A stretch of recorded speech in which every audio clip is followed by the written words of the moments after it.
Before we start, the name is at the top right of the screen. Empire of Racha, a country where the four great ducal families with their supernatural abilities wield more authority than the emperor. This supernatural ability is passed down to one person each generation: Metamorphosis Serdia, Insight Gerweir, Breath Rodwick, and Ice Hybsman. They were responsible for their rise to the honorable rank of Duke. But due to the cursed energy called Aum, which built up the more they used their abilities, they were doomed to live short lives filled with excruciating pain. The only person who could purify them of that Aum was Rudium, the one and only being that possessed healing abilities. Our protagonist was Rudium herself, and because of that ability she met her death. A man yells at a girl and shouts at her to stop right there. He calls her a wench as he mentions that they do not even give her anything to eat. So how is she so fast? She continues to run as she ponders. No matter what, she cannot let Uncle catch her. She wishes that all of this was just a dream, and she does not want to live like that again. Never again. As she grieves, she calls out to God, mentioning if he really does exist, then he should please save her. After her mother passed away, her uncle gave her away, and she had to spend the next 10 years in a living hell. People murmured as a man stated that this girl is a servant that is cheap. He announced to everyone that they have a servant who is both young and obedient. She looked really helpless as the man became frustrated and attacked her hard. He called her a little lazy parasite. He pointed towards her as he told her she should better start acting cute. She trembled in fear as a man stepped forward. The man asks what is he harassing a darling child in a place like this for. She looked towards the man as he reached her and asked her to come with him. She stared in his eyes with a glimpse of hope, as at the time she thought that was her deliverance. She believed that if she held that hand, she would become happy. But she could not have been more wrong. He called her his precious Rudium. The man called her Agnes and told her to close her eyes and concentrate. He held her hands and told her to imagine purifying her body until it is all clean. She wondered what he meant by purify. She doesn't know how to do anything like that. She felt a throbbing pain in her heart as she told him that she cannot do it. Her heart hurts too much, but the man grabbed onto her as he stated that she is doing great. He says it worked as he mentioned that he can feel the Aum inside his body fading away and told her to keep going. She looked at him with terrified eyes. He began to laugh as he stated that she was born for him. No matter how much she pleaded, Duke Gerweir completely ignored her pain. He shouted at her to purify him right now, because the only reason he brought her here was that he wanted the power of Rudium. Of course she tried running away, but she was caught every time, and eventually even the slightest bit of kindness was done away with it. And that is how she spent the next 10 years. She rests as she ponders. She's getting weaker and weaker, so she's about to die.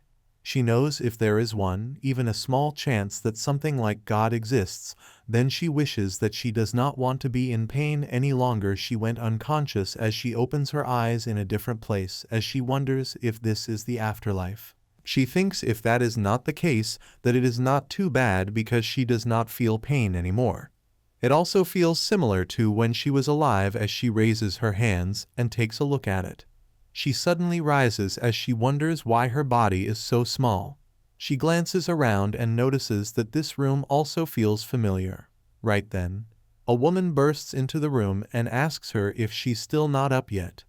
The woman yells at her saying that what happened to her mom is her own business, but she still has to make breakfast. She's shocked as she wonders what the woman just said. She calls the woman auntie. She asks if she just said that her mom died. The auntie sighs as she questions if she cannot even remember what happened yesterday. Her heart begins to beat fast as she wonders if her mom died yesterday. She knows it cannot be because her mom died when she was 7 years old, causing her to think if she's dreaming right now. She clenches her fist and thinks that there's no way this is a dream because she definitely felt her last breath. Her facial expression turns into anxiety as she thinks, no way she went back in time to a point before she met Duke Gerweir. Right then she rises and realizes she needs to run away. She pushes away the woman and runs outside. The woman yells at her, asking what has got her into her. She knows before her uncle gives her away, she needs to run away. Realizing if the Duke finds her, that future will repeat itself all over again. Her uncle runs after her as she turns to look at him, knowing that she does not want to end up being used by him and dying for it. Right then, as she bumps into someone, she stumbles and falls to the ground. She groans in pain and apologizes. She looks at the man and then flinches. The man that stands in front of her is none other than. A man reaches towards her. As he grabs her, he asks His Grace why doesn't he check if he has been pickpocketed. She tries to run away, but right then His Grace tells the man he can let the girl go as he has all his belongings on him. She flinches before her uncle appears and asks them to return his child. He states that he is going to give her away tomorrow, but she got away from him. The Duke questions what the uncle means by that. He glances at her for a while as she flinches. He gets down on one knee and asks her how old is she. The man next to her tells her it is all right, and she shouldn't feel afraid to answer. She trembles and states that she is 7 years old. His Duke ponders that she is older than he thought. He is aware that she's so skinny that it caused him to think she was around 5. He thinks that she is 2 years younger than Theon. He also ponders that since she is this small, he is sure Theon won't easily lose his temper with her. He extends his hands and asks her if she would like to come with him. He states that he will take her in if she wishes. She is surprised as she asks if he is talking about her. His companion shrugs, pondering. There he goes again. She's aware that right now she doesn't really have a choice, as if she doesn't go with this man she'll be caught up by her uncle, and that hellish future will repeat itself all over again. She is aware she'd rather die than have it all repeat again. She mutters before she questions if he will hurt her even if she asks him not to. His Duke looks at her before he gives a cold glare to her uncle, causing her uncle to flinch. He ponders about how her uncle must have mistreated her. The Duke then lifts her up as he states that he swears no matter what happens he won't let her get hurt. She grabs onto his coat as she mentions then she wants to go with him. He begins to walk away with her mentioning that it has been decided and commands Jed to take care of the rest. Jed responds all right before her uncle shouts at them questioning what they are doing. He states that is his niece and they cannot just take her away like that. Jed then appears in front of him and asks how about he discuss the details with him as he squeezes his shoulders. Her uncle shudders in fear. Meanwhile, in the carriage his Duke ponders. He thinks that the more he looks at her, the more she looks like a huge dust bunny. She then nervously calls out to him and asks if he is a Duke, right? She questions which family is he from. Is he from Serdia, Rodwick, or Hybsman? He questions her back and asks how does she know that he is a Duke? She states that he is wearing clothes that look really expensive. She ponders that only members of the 4 ducal families can have supernatural abilities. So with all of that alm surrounding him, he must be from one of the ducal families. His Duke smiles as he realizes that she is young, yet she is pretty clever, though he does not understand why she left off Jerware. He mentions yes he is a Rodwick. He introduces himself as Blake Rodwick. She jolts as she remembers that they're the most famous families of assassins. The Rodwicks have the ability to control other people's breathing. Rumor has it that Blake Rodwick is also cold-blooded. She thinks that he and Duke Jerware might be birds of a feather. She knows that she needs to stay on her toes so that he doesn't find out that she is a Rudium. She rubs her eyes as she reminds herself again that she needs to stay on her toes. She begins to doze off, realizing she cannot help it. She thinks maybe it is because the morning has been so eventful. She wonders, but why does his eyes keep closing before she ends up falling asleep? Blake notices her falling asleep. He ponders that since she is clearly a smart child, he is sure she will be able to give Theon some peace of mind. He truly hopes the two get along. Flashbacks then occur. Someone steps in as she ponders that she hears footsteps. She wonders if that is Duke Jerware. 2 men converse as one asks if the other is sure that they should take her with them. The other asks what else are they supposed to do. He mentions that everyone else already took all the valuables with them, also stating that since Duke Jerware lost in the war, they need to take what they can and get out of here. Besides, he is aware that she's a Rudium. He bets that they will fetch a fortune if they give her to another duke. She coughs as she pondered if she's being sent to another duke, and if she will go through the same suffering. She coughed up blood as the man noticed it. They wondered if she catched some weird disease. They wondered what if it's infectious. She fell down as she wished for them to be afraid of her, leave her behind and please go far away. They flinched as she noticed all of a sudden there was a cold wind blowing in from somewhere. She felt the elm to be so thick that it made her heart hurt. She thought it must be other ability users. She smirked as she thinks about how she's sure they need her regardless of her state and of how much pain she's in. Back in the present, his duke wipes her tears. She breaks down in tears as his duke wonders just what has she been through. She slowly opens her eyes as she wonders, where is she? She notices a woman staring at her, which causes her to jolt as she questions who is she. The maid introduces herself as Anna. She mentions that this place is the Rodwick estate and she works here. The child shudders as she ponders if she just ended up getting dirt on his duke's sofa. She suddenly jumps from the sofa as she begins to apologize to her maid, stating that a mere servant like her got the sofa dirty. Anna ponders that she heard from Jed that this girl was nearly given to another duke. But hearing such a young child call herself something like that, she wonders how on earth has she been treated. The child's stomach growls. Anna chuckles before she pats her on the head, mentioning that she must be famished. Anna tells her that she will go and bring her something to eat. She asks the child to just stay here, at least until she gets back. Anna turns around to leave as she slams the door shut. The child ponders that she made a mistake, as if falling asleep in the carriage was not enough, she even got the sofa dirty. Her expression turns into anxiety as she asks herself to get a hold of herself because she cannot get into their bad looks. She is aware that if she gets kicked out of here, Duke Jerweyer might come after her again. Since the Jerweyer and the Rodwicks are not on good terms, she will be able to hide here, at least for a while. Until she is old enough to become independent and survive on her own, she has to make sure they let her stay here. She is aware that she should be able to find work when she turns 14. Right then, she suddenly gets startled as someone asks her what is this. It seems to be Theon as he mentions. It looks like father brought in another stray. She looks at him as she ponders that that boy has a lot of elm for such a young kid. She thinks if he is an ability user from the house of Rodwick, then he must be Theon Rodwick. She understands that he must be in a lot of pain. She grits in frustration as she realizes that she needs to turn a blind eye to that. She's aware that if they find out that she is a Rudium, her past life will repeat itself again. Anna comes back with food as she notices Theon and asks him when did he get here.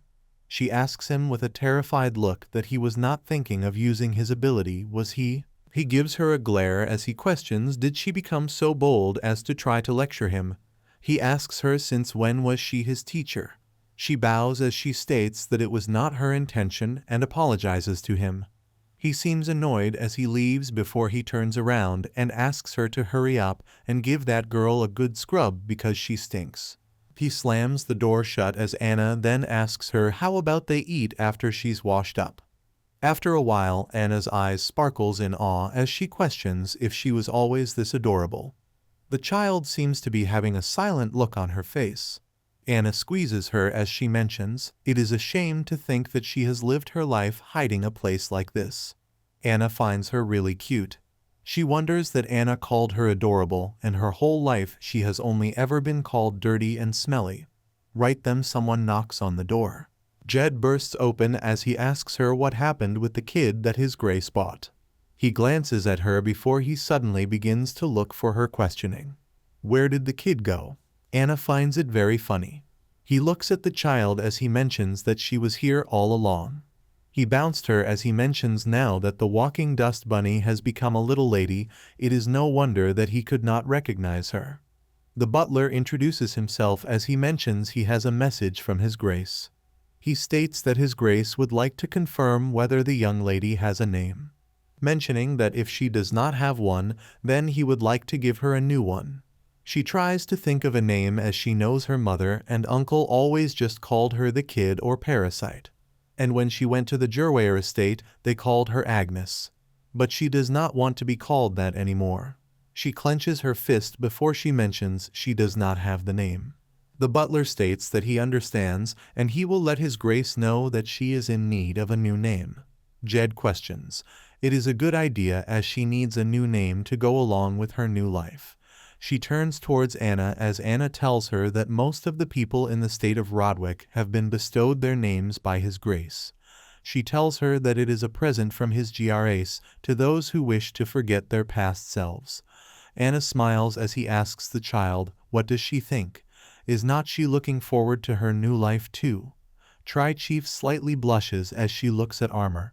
The child slightly blushes as she looks at Anna.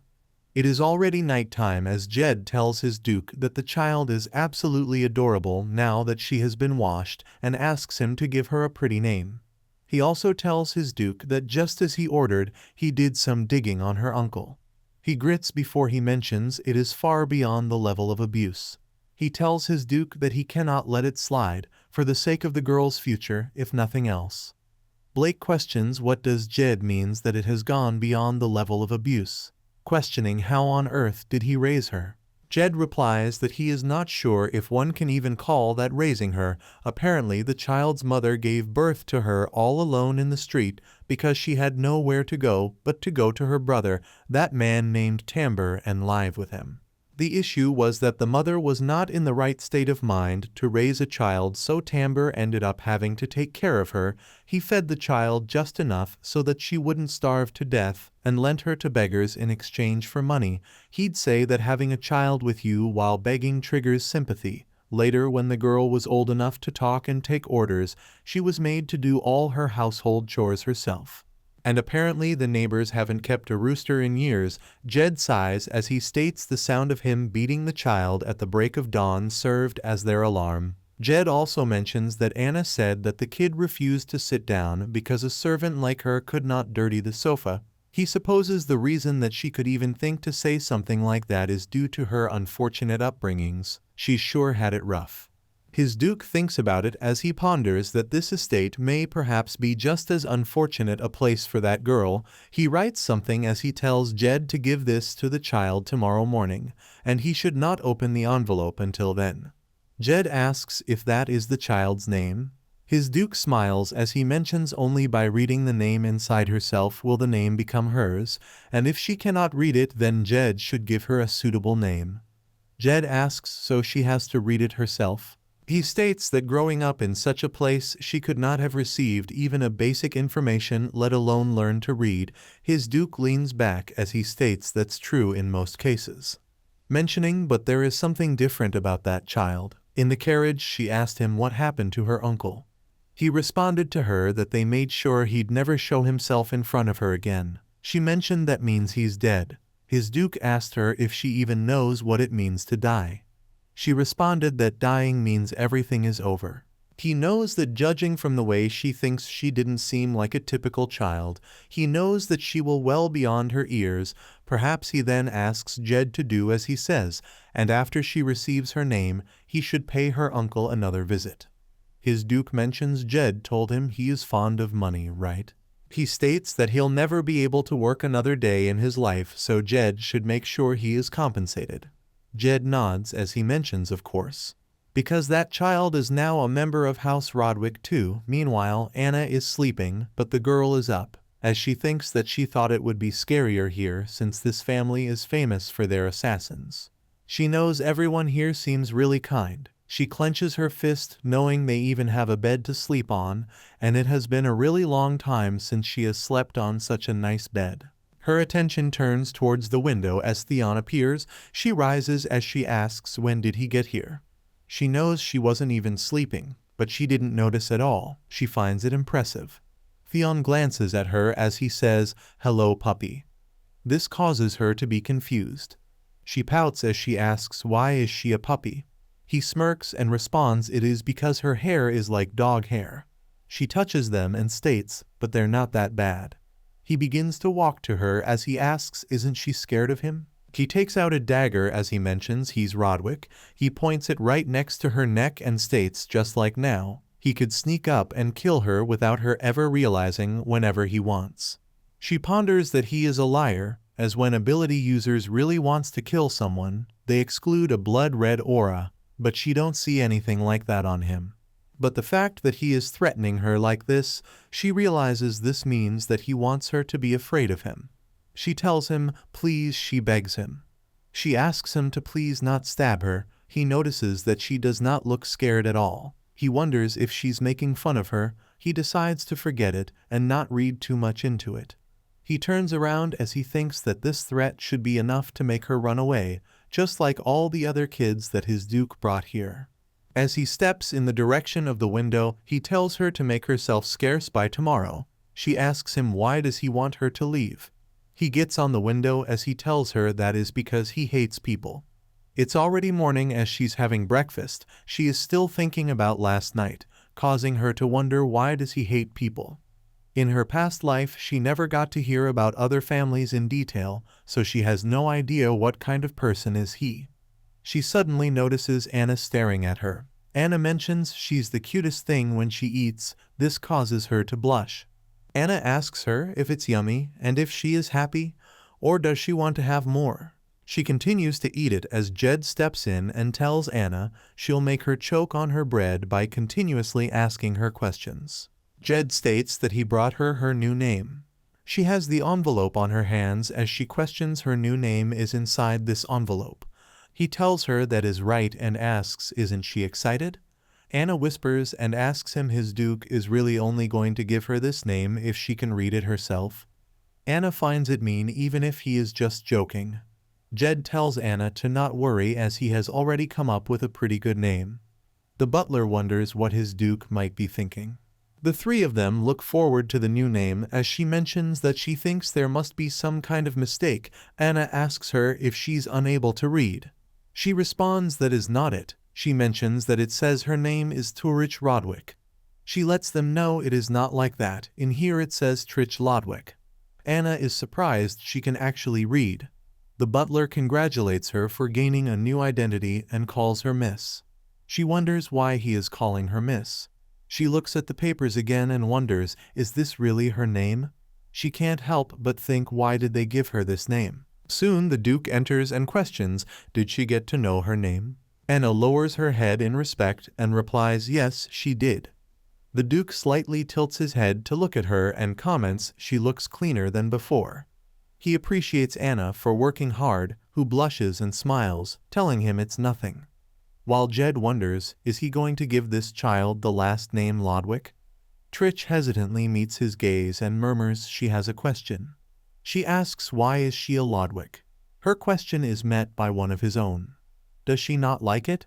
She thinks she knows that the chance to change from a commoner to a noble is rare. Moreover, not only is she becoming a noble, she's also joining one of the 4 Duke families.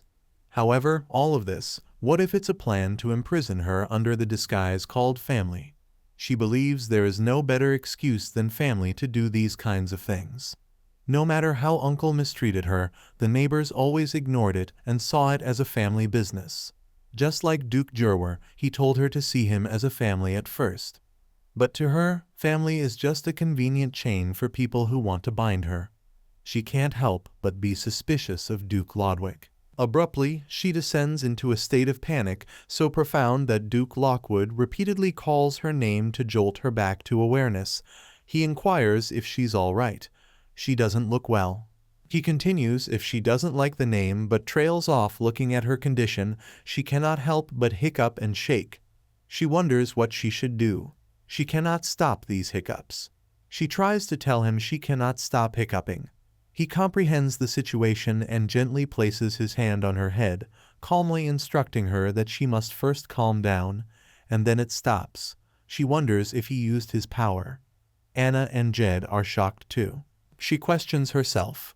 Did he use his power just to stop the hiccups for a child like her, even though he knew that using it will create that dark aura and shorten his lifespan? He contemplates if he figured out that she is Artyom. In the last life, the fact that Duke Jurwa recognized Artyom proves that he's the only one who has good insight. But looking at Duke Lodwick, who also pointed out her castle's location, he might have known that she is Artyom and wants to imprison her. She thinks, but how does she confirm that? And did going back to the past change something? No, it's too soon to be sure. Although she has escaped, she's aware that if she gets caught by Duke Werger again, it's over. She finally tells him she does not hate it. She is satisfied by that name. He states that's good and picks her up in his arms. He instructs her to call him father from now on. Her lips part in surprise and her eyes widen as she thinks about his words. Later in his study room, Jed asks, is he really going to adopt this child? But he asks one of his own questions. Is there a problem? He replies no, it's not really a problem, but warns him rumors will surely spread. Because the Rodwick family has no problem with the inheritance, yet they took in a common girl. He also believes the other Duke families will keep an eye on her. But he smirks, questioning what can those incompetent people do. However, Jet states most of all he's worried about the young master. Hasn't he been scaring and pushing away all of the kids who were sent here to be an object of entertainment? He wonders how having a sister affects him. He then questions what if he, but cannot say that and ends up saying he won't probably kill her right, but believes there might be a possibility for that too. Duke stands up and replies Dion is extremely isolated at the moment, more than any Rodwick. He adds if that child wants to live and lead a Duke family in the Empire, he cannot be in this current state anymore and Trich will have a good influence on Dion. Jed has finally realized there is no backing out anymore. He adopted a daughter in the end, but is aware this is not just simply about adopting a girl and wonders what kind of wind is coming towards them. He knows he's normally an expressionless person. It's like he's being led by some kind of force. That's when the door swings open and the maid rushes in to inform them that the young master and young lady are gone, causing both of them to be taken by surprise. While on the other hand, Trich wonders where he is taking her. He must have been angry to hear that he was going to have a sister. She tugs on his sleeve and refers to him as brother and lets him know her feet hurt, so can they go back now?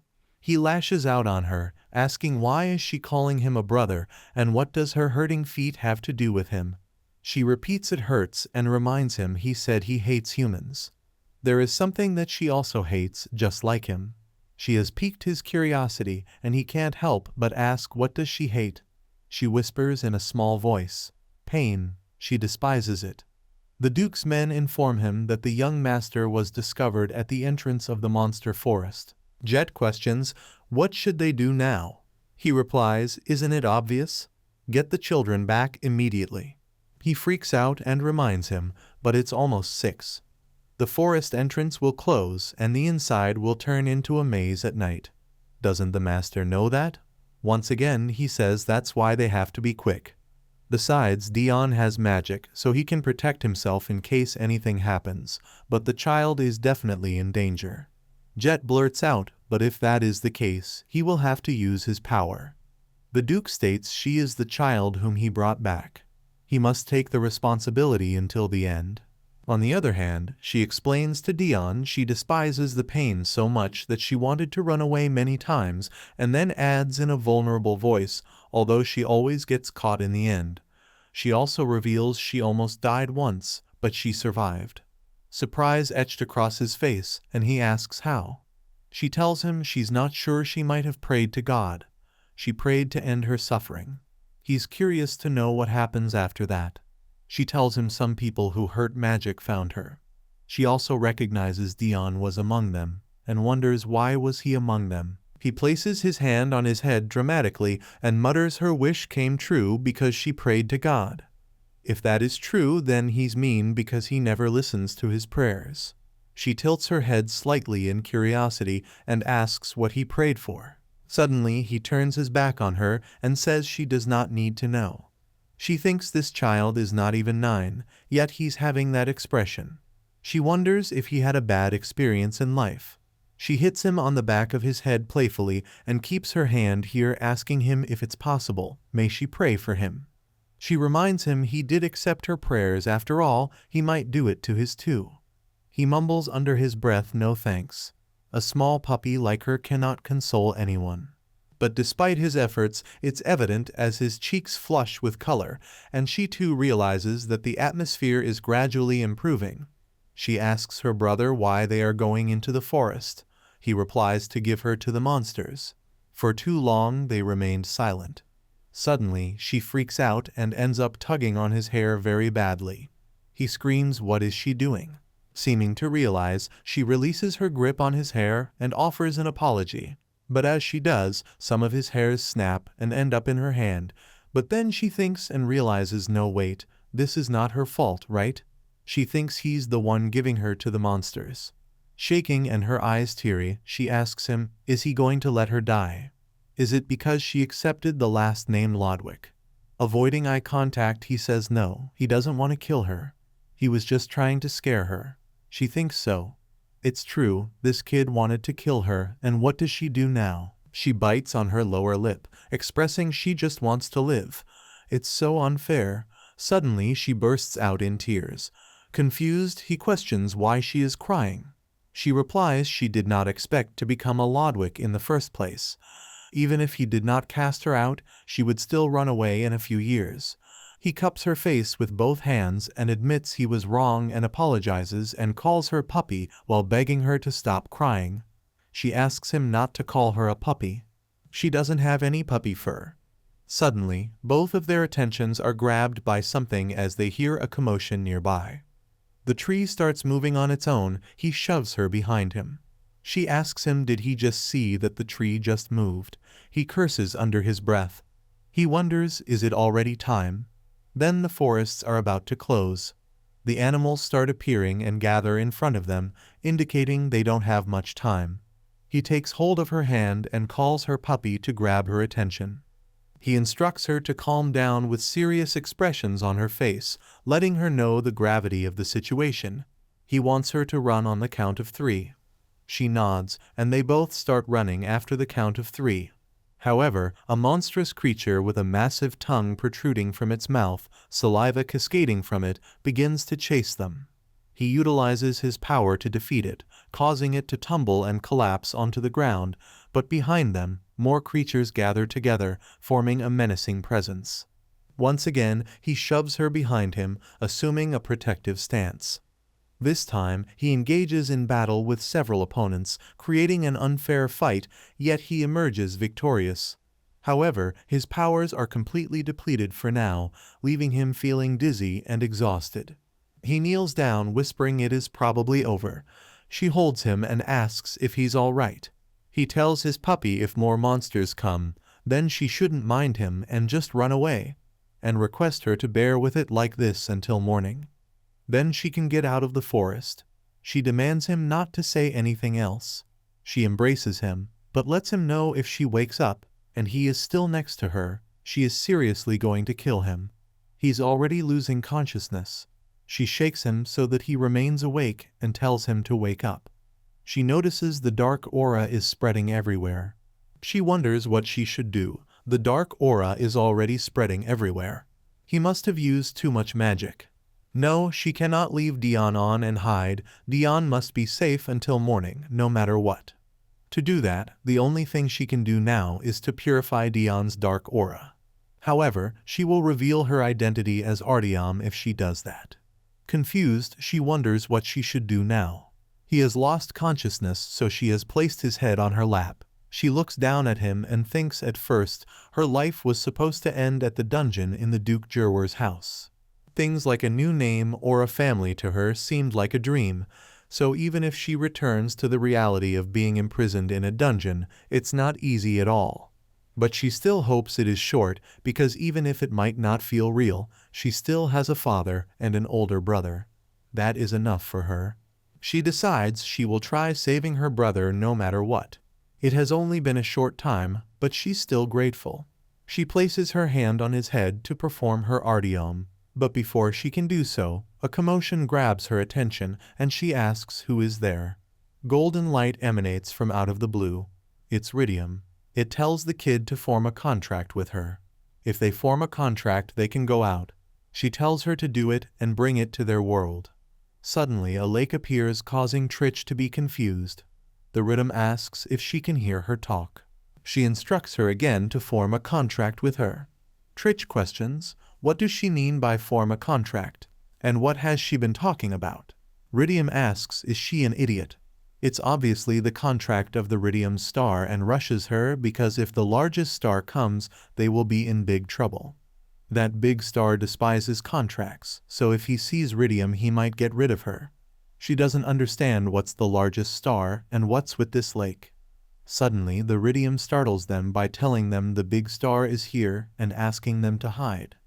The largest star has arrived. Tritch looks carefully at the largest star and is surprised that it is the largest star.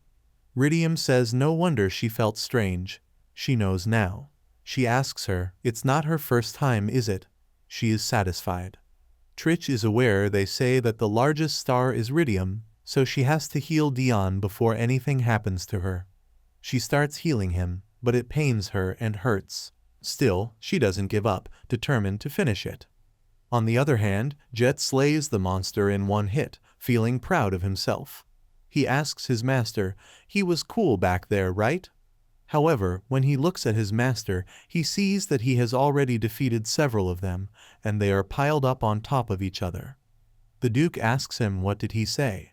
No longer feeling proud of himself, he replies, no, nothing. The Duke then reminds him it's probably a full moon, so there are significantly more monsters. However, Jed's mind is on another thing. He looks hesitant to ask, but nevertheless asks what if the young master has abandoned the child. The Duke defends him that he might not like humans, but he's not a cruel child. When there is a full moon, the forest is more dangerous than normal. He knows that very well. He hopes it too. According to Anna, the young master said the young lady stings, so he thought that might happen. The Duke reminds him because Rodwick's power can control any living creature's breath, so he cannot not be sensitive to people's breath. Jed comments no wonder he's the strongest in all generations of Rodwick. He trails off thinking that's so strong that in the end, after giving birth to the young master, the mistress' body got weaker. The Duke assures him once again not to worry that the child has never killed anyone, and he is sure Tritch won't be left behind. Jet says of course, but the premiere is a bit odd. The Duke tunes him out when he sees something in front of him that halts him in his steps. Jet also stops in his steps when his gaze falls on it too. Both of his children have lost consciousness and are laying on the ground. They rush to them, but only then they look at the monsters circling them. The Duke shields them with his body and commands his man to protect the children. The Duke slay them all with his sword while Jed tries to wake them up. He checks their pulses and informs the Duke. Luckily, they're still breathing. It seems like the young lady is also safe. The Duke looks back at her and whispers she must be. He thinks there will probably be a lot of questions once they wake up. The light streaming through the window, its curtains opened, causes her to slowly open her eyes. When she looks around, she finds herself in a luxurious room. She wonders where she is, and then realizes it is the room she was accommodating with Anna. Her attention is catched by Anna, who calls for her and is relieved to know that she's finally awake. She just groans in reply. Later, Anna is feeding her soup and tells her she heard that things could have gotten bad if the Duke and Jet had come late. She also adds when the Master and Jet arrived, they said the monster in the form of a bird was targeting them. Luckily, they quickly found her. Moreover, how surprised and tired she was that she was able to sleep for a day, she thinks. Tritch takes the bite and thinks so she has slept for the whole day. She then asks about Dion. Anna says she means the young master. She's talking about him, right? She smiles, announcing he's in custody. Talk about karma, right? On the other side, in the Duke Rodwick family private mansion, Jed brings food for the young master. He notices and then comments honestly, he is still sulking. Dion is sitting with the blanket draped around him, placing his chin on his hands, which are resting on his knees. He ignores him and simply remains quiet. When he has settled on the sofa in the living room, Jed places the bread in front of him and reminds him that if he leads a 7-year-old child who does not have magic into the monster forest, he's supposed to feel guilty and not sulk like this. He defends himself that he's not sulking, which he definitely is. He says he is just but does not know what to say, so says anyway, he's not sulking. Moreover, he heard she hasn't woken up yet. Jed says he is asking about the young lady. They have not confirmed her condition this morning. He recalls comforting Anna, who was crying that she wasn't awake, and he had comforted her and told her the doctor already said there wasn't a problem, she would be fine. He informs him until early this morning, Anna has been crying like there's a funeral. Dion's face betrays his worry. Jed teases him and asks what. Is he worried? And snatches the bread from his hand. Dion scowls and warns him not to giggle. It irks him and also tells him to get lost. He laughs and says of course, and tells him not to skip meals he must eat. But he frowns, reminding him he said not to laugh. Jed's departing figure teases him and says he's not laughing, he's crying. Oh dear, he is so sad, causing him to tremble in anger. Before he closes the door, he looks at him once more and gives him a knowing look. Dion, who shakes in anger, clenches his fist and convinces himself he's not worried about that kid at all. It's just there's something he wants to ask. He remembers when he opened his eyes, the pain that pricked near his heart had disappeared. But he remembers, after using too much magic to fight those monsters, it certainly had gotten worse. He thinks what exactly happened while he fainted. Tritch had held his hand tightly. He also recalls the Duke words from earlier, if he understands that the child sees him as his brother to lean on. So can he try to accept Tritch? His gaze falls on his hands as he mutters he wanted to kill her, but not only did she not hide, but she also held his hand tightly. Seems like she wasn't scared of him at all. He thinks so the plan to scare her so she will run away has failed, and what now? He wonders if that kid is really going to be his sister now. He jolts out of his thoughts as he hears a voice coming from outside the window. He stands up and steps forward in the direction of the window, thinking what was that? A spy? Should he call the knights? He decides he's going to do it himself. He was in a bad mood, but not anymore, and he has to teach them a lesson directly in the morning to set an example. Also, he thinks no matter where that spy was sent from, they must not touch that kid. He opens the window and speaks in an authoritative tone that if they measure their life immediately, but trails off when he sees it's his sister. He questions what she is doing. She just giggles at him. He picks her up in a piggy style, even though she assures him honestly she is fine now and reminds him she walked all the way here to him, didn't she? But unfazed by her assurance, he states there's no way she's fine. She is so skinny. He demands her to stop saying nonsense and stay in her room and just eat whatever Anna eats too, so she will be a pig. She wonders if he's worrying about her or scolding her. She starts struggling, telling him she understands, but he should put her down first. When he places her down, he picks up a book and tells her she should study hard and calls her a lying puppy. It will be horrible if someone who cannot read becomes her sister. She snatches the book from him and states that she can read, all right? He teases her that it is impossible. She is a lying puppy as well. Successful in his attempt to rile her up, she screams at him. She's not a liar or a puppy either. She thinks this kid is underestimating her. She already finished her high school despite her locks. She tells him if he does not believe her, she will prove it.